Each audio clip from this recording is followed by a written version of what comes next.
My dad always flew an American flag in our front yard. The blue paint on our two-story house was sometimes chipped. The fence, or the rail by the stairs, or the front door might occasionally fall into disrepair, but that flag always flew pristine. Our corner lot, which had been redlined by the federal government, was along the river that divided the black side from the white side of our Iowa town.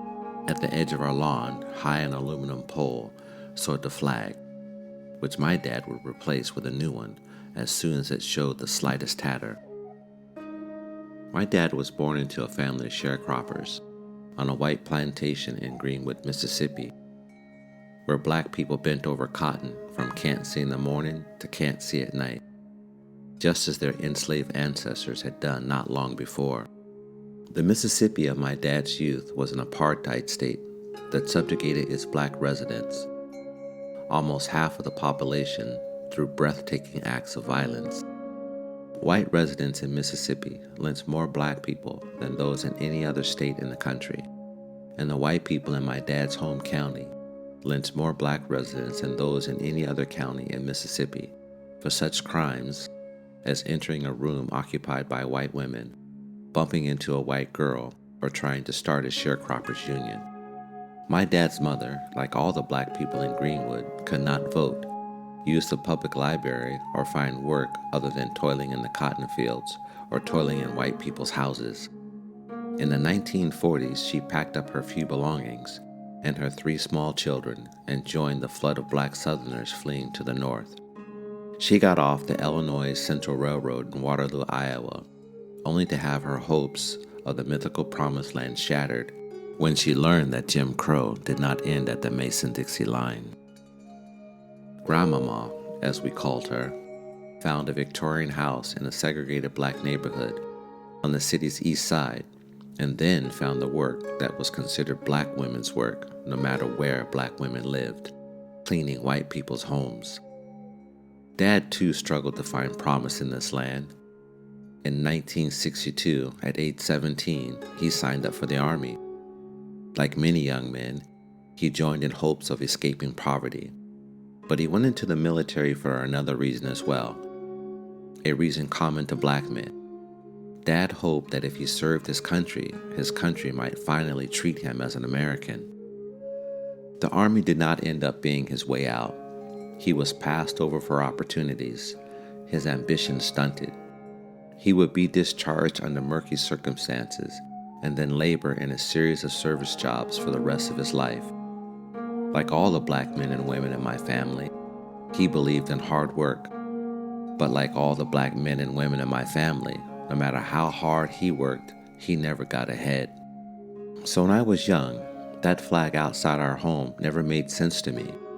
How could this black man, having seen firsthand the way his country abused black Americans, the way it refused to treat us as full citizens, proudly fly its banner? My father had endured segregation in housing and school, discrimination in employment, and harassment by the police. He was one of the smartest people I knew, and yet by the time I was a work-study student in college, I was earning more an hour than he did. I didn't understand his patriotism. It deeply embarrassed me. I had been taught in school through cultural osmosis that the flag wasn't really ours, that our history as a people began with enslavement, and that we had contributed little to this great nation. It seemed that the closest thing black Americans could have to cultural pride was to be found in our vague connection to Africa, a place we had never been. That my dad felt so much honor in being an American struck me as a marker of his degradation, of his acceptance of our subordination. Like most young people, I thought I understood so much, when in fact I understood so little.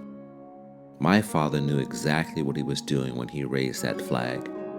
He knew that our people's contributions to building the richest and most powerful nation in the world were indelible, that the United States simply would not exist without us. In August 1619, just 12 years after the English settled Jamestown, Virginia, 1 year before the Puritans landed at Plymouth, and some 150 years before English colonists here, decided they wanted to form their own country, the Jamestown colonists bought 20 to 30 enslaved Africans from English pirates. The pirates had stolen them from a Portuguese slave ship, whose crew had forcibly taken them from what is now the country of Angola. Those men and women who came ashore on that August day marked the beginning of slavery in the 13 colonies that would become the United States of America.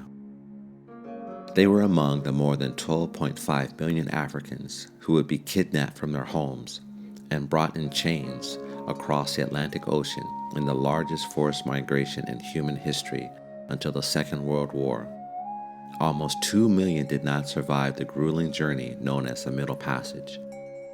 Before the abolition of the international slave trade, more than 400,000 of those 12 million enslaved Africans transported to the Americas would be sold into this land. Those individuals and their descendants transformed the North American colonies into some of the most successful in the British Empire. Through back-breaking labor, they cleared territory across the Southeast. They taught the colonists to grow rice and to inoculate themselves against smallpox. After the American Revolution, they grew and picked the cotton that at the height of slavery became the nation's most valuable export, accounting for half of American goods sold abroad and more than 2/3 of the world's supply. They helped build the forced labor camps, otherwise known as plantations, of George Washington, Thomas Jefferson, and James Madison, sprawling properties that today attract tens of thousands of visitors from across the globe, captivated by the history of the world's greatest democracy. They laid the foundations of the White House and the Capitol, even cast with their unfree hands the Statue of Freedom atop the Capitol dome.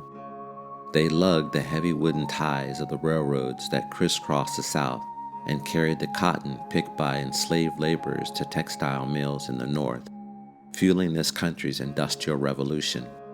They built vast fortunes for white people in both the North and the South. At one time, the second richest man in the nation was a Rhode Island slave trader. Profits from black people's stolen labor helped the young nation pay off its war debts and finance some of the most prestigious universities. The relentless buying, selling, insurance, and financing of their bodies and products of their forced labor would help make Wall Street a thriving banking, insurance, and trading sector, and New York City a financial capital of the world. But it would be historically inaccurate to reduce the contributions of black people to the vast material wealth created by our bondage. Black Americans have also been and continue to be foundational to the idea of American freedom. More than any other group in this country's history, we have served generation after generation in an overlooked but vital role. It is we who have been the perfecters of this democracy. The United States is a nation founded on both an ideal and a lie. Our Declaration of Independence, approved on July 4, 1776, proclaims that all men are created equal and endowed by their Creator with certain unalienable rights. But the white men who drafted those words did not believe them to be true for the hundreds of thousands of black people in their midst. A right to life, liberty, and the pursuit of happiness did not include fully 1/5 of the new country. Yet despite being violently denied the freedom and justice promised to all, black Americans believe fervently in the American creed. Through centuries of black resistance and protest, we have helped the country live up to its founding ideals. And not only for ourselves, black rights struggles paved the way for every other rights struggle, including women and gay rights, immigrant and disability rights. Without the idealistic, strenuous, and patriotic efforts of black Americans, our democracy today would look very different. In fact, our country might not be a democracy at all. One of the very first to die in the American Revolution was a black and indigenous man named Crispus Attucks, who himself was not free. In 1770, Attucks lived as a fugitive from slavery, yet he became a martyr for liberty in a land where his own people would remain enslaved for almost another century. In every war this nation has waged since that first one, Black Americans have fought. Today, we are the most likely of all racial groups to serve in the United States military. My father, one of those Black Americans who answered the call, knew what it would take me years to understand. That the year 1619 is as important to the American story as 1776. That Black Americans, as much as those men cast in alabaster in the nation's capital, are this nation's true founding fathers, and that no people has a greater claim to that flag than we do. You've been listening to Keita read from the Amazon bestseller, The 1619 Project by Nicole Hannah Jones. This reading is part of Keita Reads Black History Month playlist. This is James, and we're at the mic with Keita. Hello, Keita. Welcome to the mic. Hello, James. The 1619 Project is an important work and hits home to so many. Yes, James, the 1619 Project is very special. I attended a 400-year commemoration in Virginia that marked the 1619 enslaved landing of about 30 African people in the then British Virginia colony. I know that your father served in the military. Did this reading remind you of growing up in a military family? You know, it did, actually. I can relate to the importance of the flag in this story of the 1619 Project. In fact, our family always flew a flag at the front of every home we lived in. As a Boy Scout on Memorial Day, I placed flags at the site of fallen veterans. We always had a barbecue gathering with my dad's officer friends and families. I can imagine those gatherings were very special. Those gatherings do bring back very fond memories. It was amazing to see Black men as captains, majors, and warrant officers. In fact, my dad was a warrant officer. He was a chief warrant officer 4 and served in the military for 30 years. We were a proud military family. He served in the Marine Corps. My dad is gone now, and now that flag that draped his coffin is proudly encased in the family home. Keita, I'm really looking forward to the next reading in this series. Thank you for joining me at the mic. To keep the channel going, please like and subscribe. Go to the description and our channel page for information on how to purchase books from our affiliate links. This is James. Keita and I thank you for listening.